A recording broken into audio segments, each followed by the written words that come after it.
Before we get started, I'd just like to note that, at least from my experience, this strategy is quite a bit laggier than most, so if you're actually just playing on a potato, don't use this strategy, just use a different one. Any ninja strategy you can find on YouTube is probably good. Anyways, let's actually get started now. Hello everyone, and welcome to my Ouch Black Border Guide, with a strategy that I personally think is quite a bit underrated. Anyways, let's get started. First, we're going to place a dart monkey just as top right as possible into this corner. Just shove him in there. This guy we're going to place as low as possible, but in such a way so that the left side of his range border touches the tip of this crack right here. And then this next guy is going to be as high as possible right here, and just so that the range border goes through about the halfway point of this little segment on the puddle border, whatever it's called.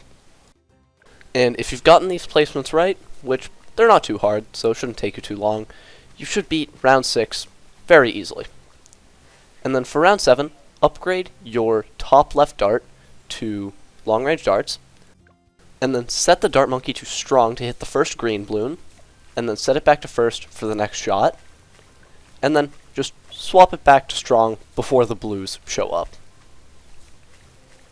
And then for round 8, this next dart monkey should go as high as possible right over here, but so that the left side of the range border touches the edge of this crack right here.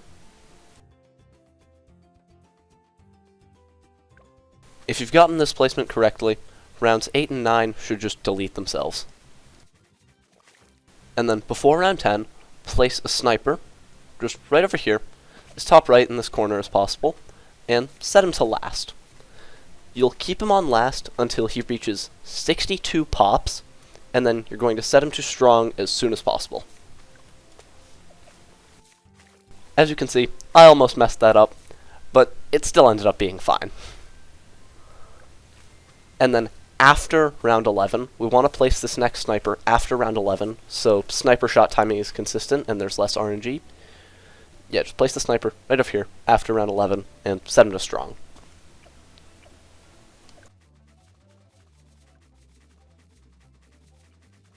Before 14, just place this engineer as right and as central as possible between the two lanes, right over here.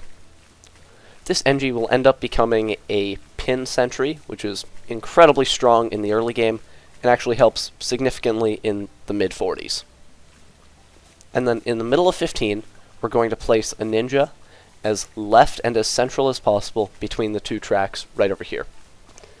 I'm going to be 100% honest, I haven't tested to see if you can place this ninja after round 15, I've always just placed it mid-round, so you might be able to get away with that.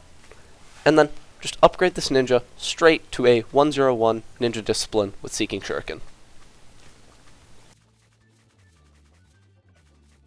As soon as possible on 19, you want to upgrade your engineer to sentry gun, because we want it to start placing sentries in preparation for 21 and 22. And then get sharp shurikens on your ninja mid-21. I have noticed that 22 can have a tiny bit of RNG, even with this setup, so we're going to buy Full Metal Jacket mid-round. This doesn't entirely prevent the RNG, it just makes it slightly less common. And then 23 should just win itself, I guess. No RNG here. And then for 24, upgrade that first dart monkey we placed, the one that we got to range, to camo vision so it can see the camo. And then on 25, just get cal drops. We don't actually end up going for double shot this run, which is somewhat surprising as double shot is a standard ouch early game. It's just, there's not enough money for it. And then, in the middle of 27, upgrade your engineer to pin.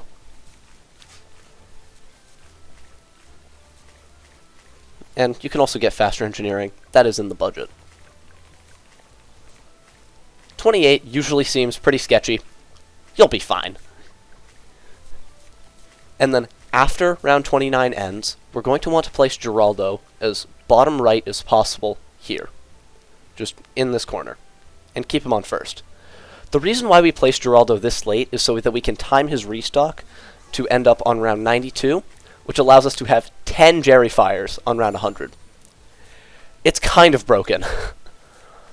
And then, for 31, just place a spike pile on every single lane, because, I don't know, it's just a bit safe, because on 31, your, like, vertical right spike pile might get hit a little bit. Mine doesn't here, but sometimes it will happen. And then before 32, upgrade your engineer to sprockets. Sprockets with pin is really, really strong, arguably better than a 302 Ninja, even on this map, and it's cheaper. 33, we are absolutely relying on Ninja Seeking to absolutely snipe the yellows to death. Nothing should hit your spike pile.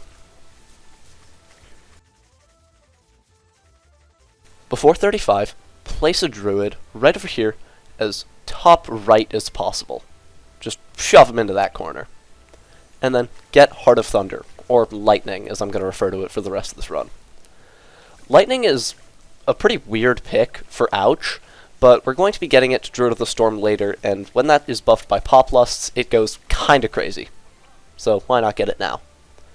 And then for 36, just place this druid as bottom left as possible, and do the same thing. Get it to lightning when you can afford it. Also, lightning itself is kind of underrated. It's surprisingly good. And yeah, you'll be able to get lightning before 37. And then also before 37, because Ninja Seeking is not enough to handle all of the camos on this round, get a camo pot on your NG. We would have had to do this later anyway, so doing it now is just for convenience, I guess.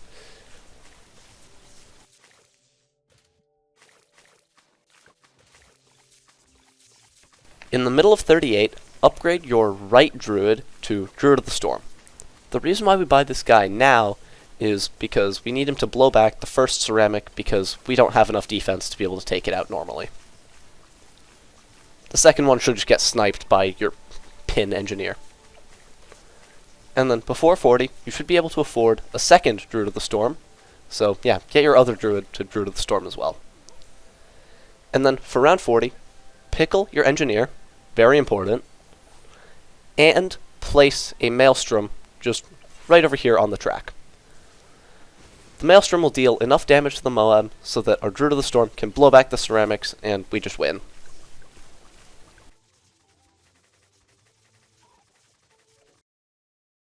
For 42, glue the right vertical lane and add a second spike pile just to ensure that nothing leaks. Caltrops RNG can cause a tiny bit of annoyance on this round if you don't do those things. And then for 43, just glue your left or your top horizontal lane and turn your bottom right Dart Monkey into a base Super Monkey with the Geraldo Hero Cape. This setup should just win 43 on its own, and you shouldn't have to do anything. I haven't found any RNG with this round, so you should be fine. For 45, just give your ninja a Jerry Fire. We'd have had to buy a Jerry Fire anyway, and this also saves a camo pot, so that's nice.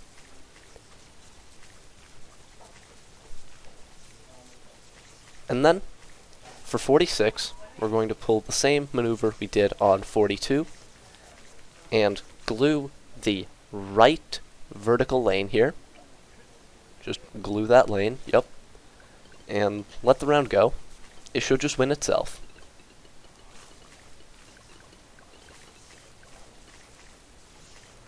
And then for 47, remove this water puddle, and then place a village, not up here, but down here, so that the left green pillar thing of the door is perfectly inside of this like hole in the vent. You want it to be in range of both of your druids. That's pretty important, and it should be just out of the range of your bottom left Dart Monkey. Get that village to discount, and then place another village right next to it, directly to the right, and get this guy to a discount as well. Your super should be under both discounts, and knockback should cost $25.90, unless they've done a price change, and make sure that you can fit a druid above either of your villages. You're going to want to fit 3 there at some point, so yeah. And then get the bottom cross path on your right druid, and then pickle and camo pot your NG. This is the round where you definitely have to do the most. By far, not even close. And then, yeah. Basically, after this point, it's completely smooth sailing until the end of the run. There's very little RNG, and it's pretty easy to pull off. There isn't that much to do.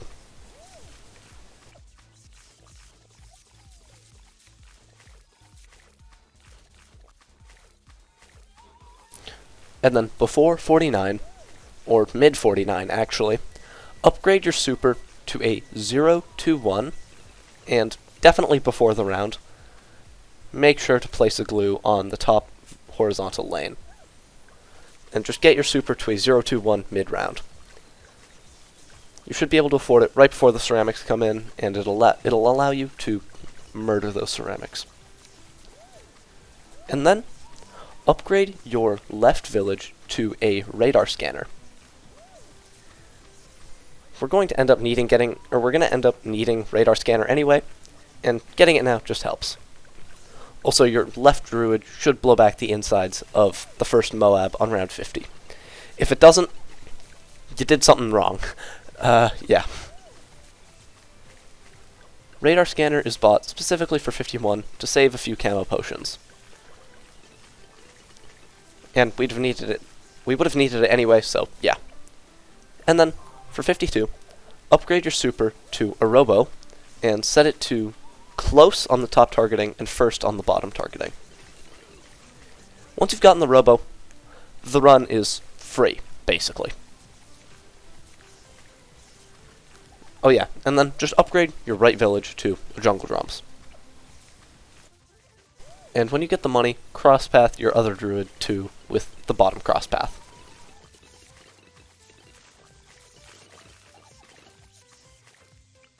And now, the fun begins with placing Poplusts. If you can't fit a Poplust directly above your Robo-Monkey, then, like I couldn't there, and then just, if you can't do that, just place it as top left as possible into the corner, right here. If you can, place it a bit more to the right. And then just upgrade it straight to a 0-1-4 Poplust. It should be affecting both of your druids of the storm. That is the first Poplust of 8. Now we'll be getting our second one, and this guy should just go right next to your other druid, or it's top right into the corner. So yeah.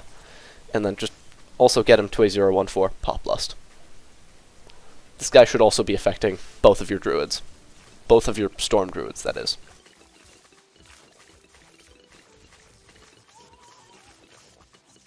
And then this third druid will place right over here, as top right as possible, next to your second druid. This guy most likely will not affect your top druid, or your top storm druid, but that's fine. It doesn't have to. We should be able to fit 3 on the top side anyway, if you did your village placements right. Poplust 3 of 8. Round 60 is a pretty good example of just how good a Storm Druid buff by Poplust is. A single tornado blew back all of the insides. Am I crazy for thinking that's crazy? I hope not. This tower costs like 3k, by the way. Slightly over that. And then you'll be able to fit a druid there. Don't place it just yet. Place it right up here as top right as possible next to your other one. Or next to your top storm druid. And get him to a 0-1-4 Poplust as well. He definitely won't affect your bottom druid, and he's not supposed to. Or your bottom storm druid, that is.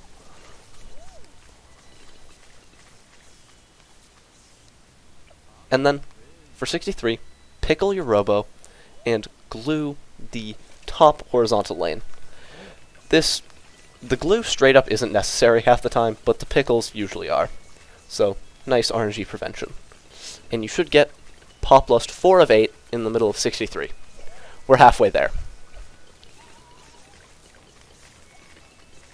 And then, just start building into your 5th Poplust, which should also be right up here next to your top Poplust. Just as top right as possible. This guy also probably won't affect your bottom Storm Druid, but he shouldn't have to. 64 can get a bit sketchy, but it's only gotten sketchy for me once out of like 10 tries, and I was doing something slightly different. Poplust number 5 in the middle of 65. Our next Poplust will be this bottom one that I checked if I could place earlier. It's fine if you can't get him under all 5 Poplust buffs now, he'll be under 5 later. He'll probably only be under 4. So yeah, get this guy to a Poplust as well. Poplust number 6 on round 68. Only 2 more to go.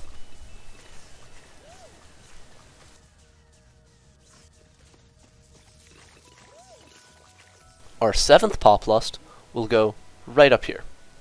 Just shove him there. He'll probably be under all 5 Poplust buffs now, and he'll be completely maxed out.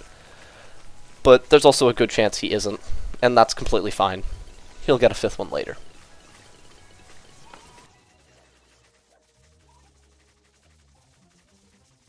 Poplust 7 afforded on round 70. And now, your top Druid of the Storm should have all 5 Poplust buffs, and it should be like completely maxed out. 71 can get quite a bit sketchy, like it does right here. You'll be fine. I have never died to it, even though it has gotten very sketchy. And then the final Poplust will go right over here. I was just checking to see how many buffs they all had. They all had 5. So yeah, I just placed this last Poplust. No, why am I not placing this pop? I'm just checking to see if I can fit a glue here. Don't worry about that yet. We'll place that later. Just, yeah, get that Poplust right over here, directly to the left of your camo village.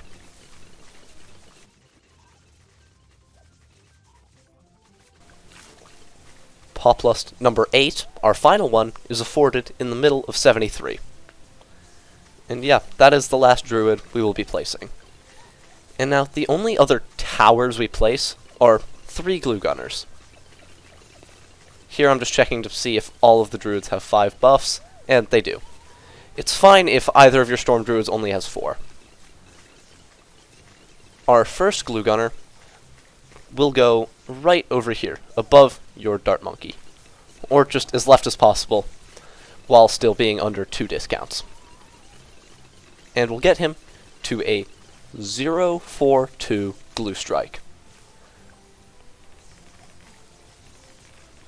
75 should get absolutely demolished with our Druids and our Robos, which is very nice.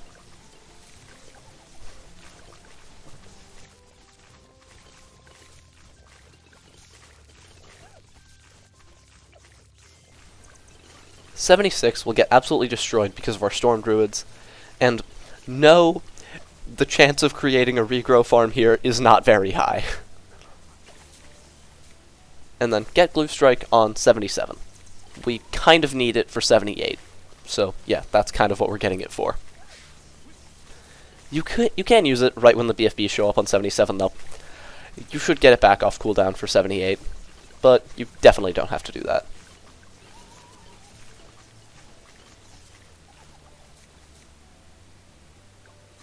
And then for 78, just Glue Strike both Ceramic Waves. You'll be fine.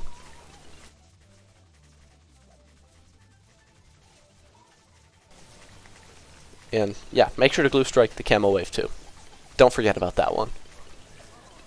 And then for 79, put 3 Jerry Fires on your Druids. On these 2 center ones, and the top middle one. These 3 Druids are in the best spots to have Jerry Fires, so yeah, no-brainer to put them there. And then also, just place a Glue Gunner as high and as central as possible while still being in the both discount ranges, and upgrade it to a 013 Moab glue and set it to strong. On the bottom horizontal lane, you'll start to see a regrow farm occur most of the time, so when you start to get overwhelmed by it, just use a Glue Strike. And you shouldn't make another one. You shouldn't make another one. It could happen. It's never happened to me, though.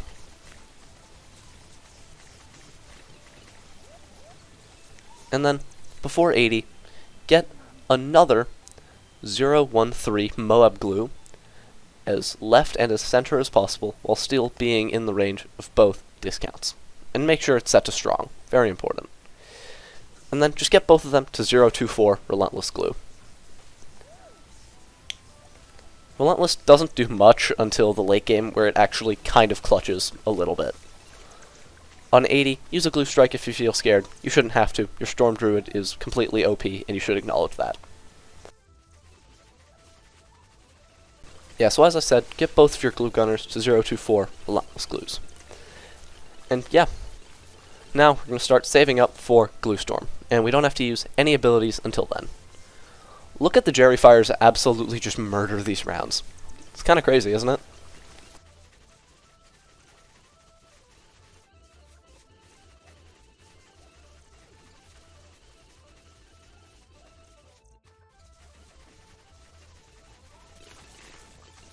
Glue Storm will be afforded on 84, or at the very end of 84.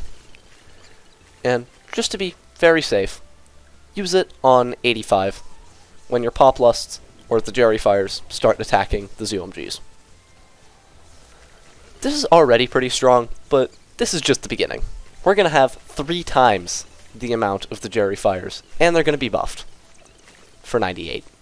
Just watch. And then upgrade your right village to primary mentoring, so our Glue Storm has a slightly shorter cooldown. I guess you could try and use it on 86. Wouldn't recommend it. We desperately need it for 87. Like, desperately. For 87, use a Glue Storm once your Poplusts start attacking the ZOMGs. Or, I did it a tiny bit late. You can do it a bit earlier here and get away with it. So yeah. Your Jerry Fires should just respectfully destroy the ZOMGs. And here, we see that our Glue Storm plus our Storm Druids will end up stalling ceramics, and we'll get our Glue Storm back at the start of every round.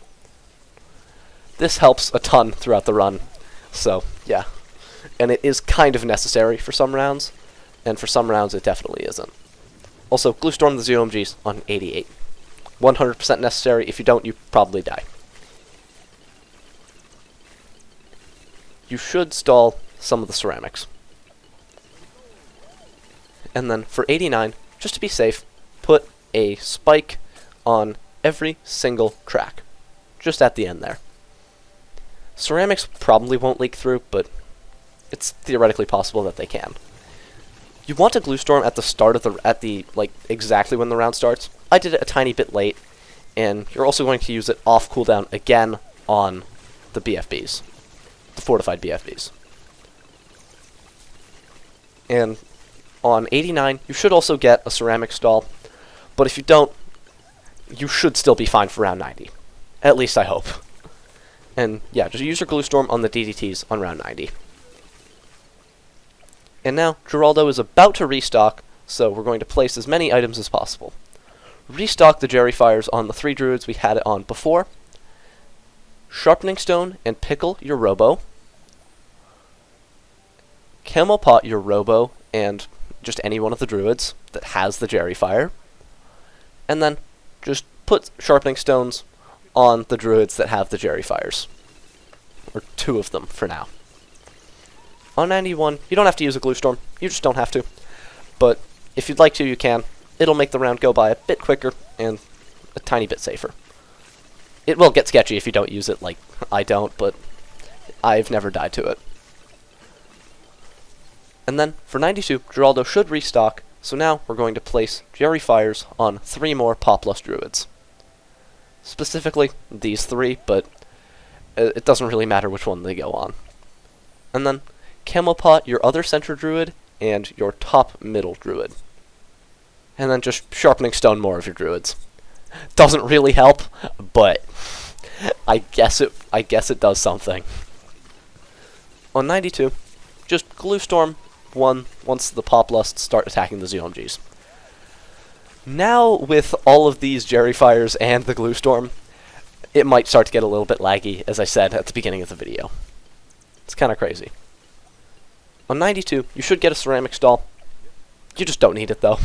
You just don't have to do it.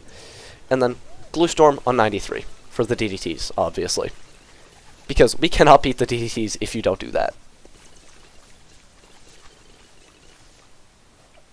On 94, you'll have another Jerry Fire, so put it on another Poplust. And then, just use Glue Storm once the right ZOMG starts to reach the center. The round will get absolutely destroyed by our Poplust and Jerry Fire army. This strategy is really good, like really good. And on 95, we surprisingly don't need a Sabotage. Usually you do need a Bloons Sabo, but here we just straight up didn't have one, and you just don't need it. Oh yeah, by the way, this strategy ends up with about $40,000 spare, so buy whatever you'd like. Glue Storm the instant the DDTs show up. If you want to be goofy, you could buy a Super Glue. You could buy something to help with round 100. You could buy literally anything. You could buy Attack Zone. Anyways, for 96, pickle your Robo and apply your final Jerry Fire to a Poplust Druid. And then just pickle the 3 Poplust Druids that have Camo Potions. So your 2 center ones and your top middle one. And then Glue Storm the first Fortified Moab wave of 96, because our Poplusts haven't gained enough attack speed yet to actually be able to pop it 100% consistently. And then also Glue Storm the ZOMGs. And watch them get absolutely demolished by our insanely fast attacking Poplusts.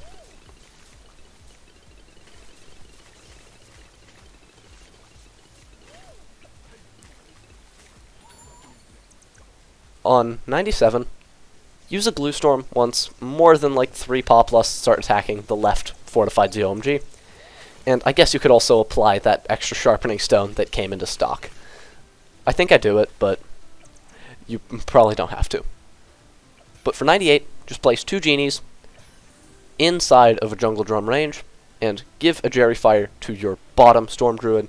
And I end up using the sharpening stone. You probably don't have to. We have enough money to buy a Super Glue, and upgrading either Relentless Glue to a Super Glue just straight up wins. So, yeah. And then place just some random totems. If you're an OG, you'll remember random Geraldo nonsense. Except the Maelstroms, keep those. We do need those. So, yeah. Random Geraldo nonsense. This is the ultimate random Geraldo nonsense run. Once a few fortified BFBs have popped open, just use a Glue Storm and watch the round get absolutely destroyed. This is probably the laggiest round because of the Genies, Jerry Fires, and Glue Storms all going off at the same time. Yeah. And then for 99, just use a Glue Storm once you see a fortified DDT. I do it a bit early. That's no problem. And then we go into round 100 with about 40k to spare. Place this Jerry Fire as quickly as possible on just your Storm Druid, and then use 2 Super Maelstroms to deal a little bit of damage to the bad. And then use another Glue Storm off cooldown, and use another Super Maelstrom to clean up the final insides. I also place a few emergency spikes just in case the DDTs get a bit far, and they did. And then use Super Maelstrom for the insides. If you spend your money on something for round 100, it'll be even less close.